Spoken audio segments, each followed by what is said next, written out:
Hi, and welcome to another Facebook Live.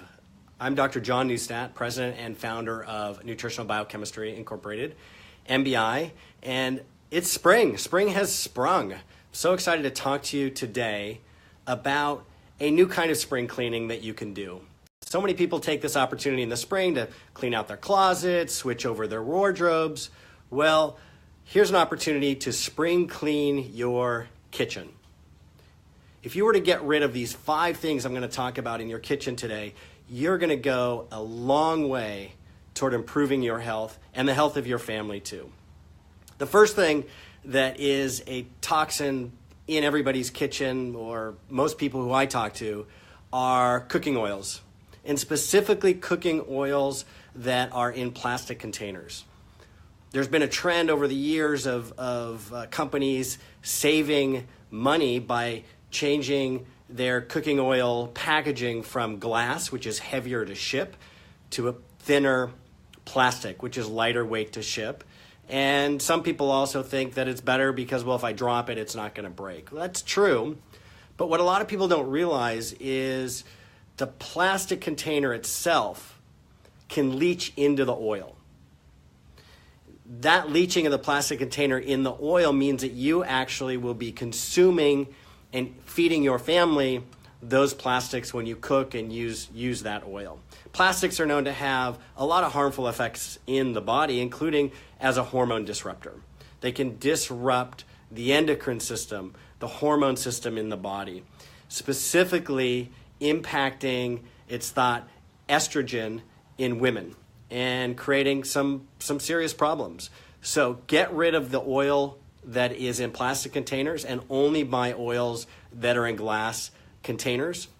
You also want that glass container to be a dark shade of glass, like a dark green, to keep that oil fresher longer.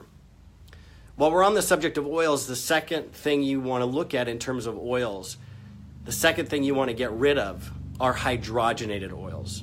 Hydrogenated oils are highly processed oils that are used in the packaging of foods. If you look on the ingredients of packaged foods in your cupboard or in your refrigerator, they'll be listed as hydrogenated or partially hydrogenated oils. What that is that's a chemically altered form of natural oil that increases the shelf life of the product. And that's why manufacturers use it. But the problem for us as consumers is that it also increases LDL, the bad cholesterol levels, and it increases our risk of heart disease. So get rid of those. Don't buy anything that says partially hydrogenated or hydrogenated oils on it. And if you've got it in your cupboards, just toss them. Get rid of them. You'll be doing yourself and your family a huge service in doing that.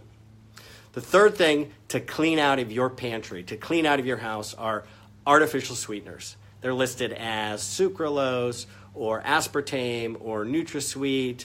They come in standalone containers that people can use to sweeten their coffees with at restaurants, for example, and they're in a lot of packaged goods. And specifically, they're frequently used in diet products or diet sodas. Those highly artificial sweeteners, totally artificial sweeteners, they don't have any calories, that's true, but research has shown is they actually do increase your risk for diabetes and obesity.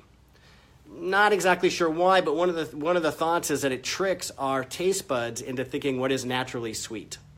They're actually sweeter than sugar. And so your taste buds get used to that sense of sweetness, that intense sweetness that comes with those artificial sweeteners, and so you start craving it. You actually start craving sweeter things and can start consuming and seeking out more sugary products. So get rid of all artificial sweeteners in your kitchen, clean out your kitchen, and just get rid of them in your life. They are totally toxic. Any packaged foods where you don't understand what the ingredient is on it, get rid of it. If you don't understand it, why are you eating it? Get rid of it.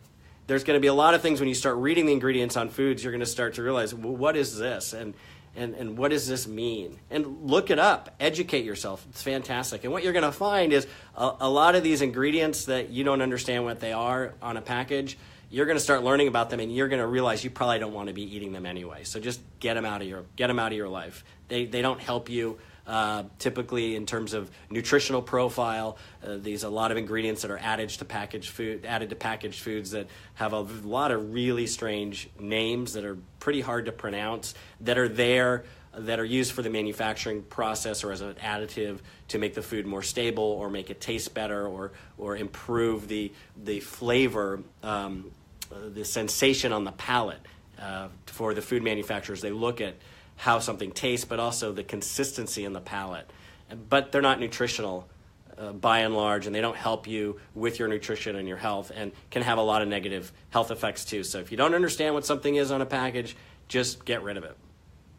The fifth thing to limit in your diet or really clean out of your pantries and your kitchen is sugar itself.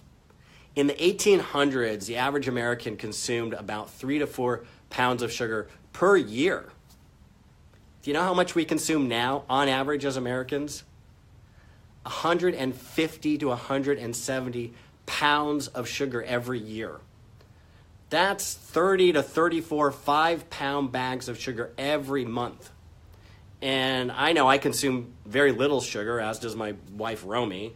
So somebody's eating a whole lot more to make up for what we're not. It's such an incredible liability in your life, and it's so damaging, increasing your risk for heart disease, dementia, obesity, diabetes. The list just goes on and on. Plus, all those calories that you're getting as sugar, those empty calories, they're taking up space in your diet that could be filled with really nutritionally rich foods to actually feed your body, feed your biochemistry, give you what you need to thrive and feel fantastic.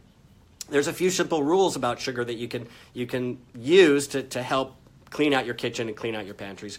The first thing is to understand the names by which sugar is called. So it'll be on packages as high fructose corn syrup, cane sugar or cane syrup. It can be called molasses, brown rice syrup, just plain sugar. If any of those are on there, then it's high. It's got added sugar to it. Even marketers are catching on that people don't want to be consuming as much sugar because they know how deadly it is to their health and to their family. And so they're catching on to that bandwagon. They're joining that bandwagon, and they're starting to label products as naturally sweetened.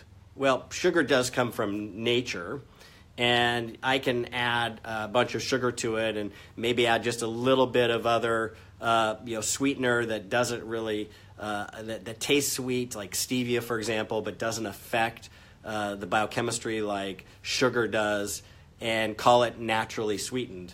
But the reality is it still has that added sugar component to it that is just deadly for your body. And once you start looking at different packages of foods and reading the labels, you might be surprised at everything that sugar's in.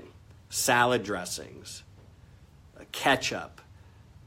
A lot of packaged foods have it as a hidden ingredient that people don't think to look at. So look for that. Of course, it's in sugar, it's in candy, it's in sweets that we know as sweet. But even foods that are considered health food, like protein bars, can have a lot of added sugar to them. Here's my take on sugar. I would prefer if everybody just got it out of their diet almost 100%. Got it out of their kitchen almost 100% as an added ingredient to packaged foods. Some people may find that hard because sugar is so addictive and they may be consuming so much sugar. Sugar is known to activate the same pleasure centers in the brain, to release dopamine in the brain like certain drugs like heroin and cocaine. And so for people to go cold turkey off sugar, they may really feel not well. It takes time for your body's biochemistry to adapt to that. It takes time for your taste buds to adapt, so that actual fruit, which is incredibly sweet, actually tastes sweet again. A lot of people will eat whole foods, fruit. It doesn't really taste sweet to them because they've been consuming so much sugar. The actual natural whole food doesn't taste as sweet, doesn't taste normal or sweet to them. And so it takes time for those taste buds to change what is natural and what feels normal in terms of a taste experience. When I eat sweets that people just find incredibly delicious, most of the time they are way too sweet for me now. I prefer whole fruits, whole foods over artificial every time, because that's what my body craves now. And I hope your body will start craving that too. So how you can transition to getting that sugar out of your kitchen, to spring cleaning your kitchen and getting it out. First of all, if sugar is the first 3 ingredients of any packaged food, get rid of it. Get rid of it. If you're looking at a packaged food and there's more sugar, if you look on the supplement, on the facts panel, nutrition facts panel on the back, it'll list sugars. If the sugar is greater than the protein, get rid of it. I would prefer that people get rid of all added sugar out of their packaged foods that they purchase.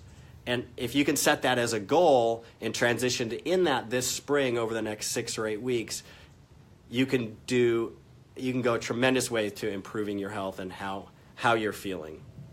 Now, those are 5 simple things that you can do, that you can start doing right now, today, to spring clean your kitchen and to spring your health forward into spring and summer, so you are just feeling phenomenal. Get rid of the oil that is in plastic containers. Get rid of all hydrogenated oils, also called partially hydrogenated on food packaging. Get rid of all artificial sweeteners, and get rid of the added sugar that's in packaged foods, or at the very least, if it's the first 3 ingredients on a food, don't buy it. I hope you found this helpful. It's what I do. It's what we do in our kitchen, in our home, and with our family. So I hope you find it helpful for you and your family. Go to NBIHealth.com. On the homepage, there's an article in the diet section of the homepage called Food Matters. Click on that and read that article and educate yourself and learn what else you can do to use your diet, use what you can control in your life to promote and improve your health, so you can start feeling even better and feel fantastic. Hope you have a great day, and I will see you here next week. Bye.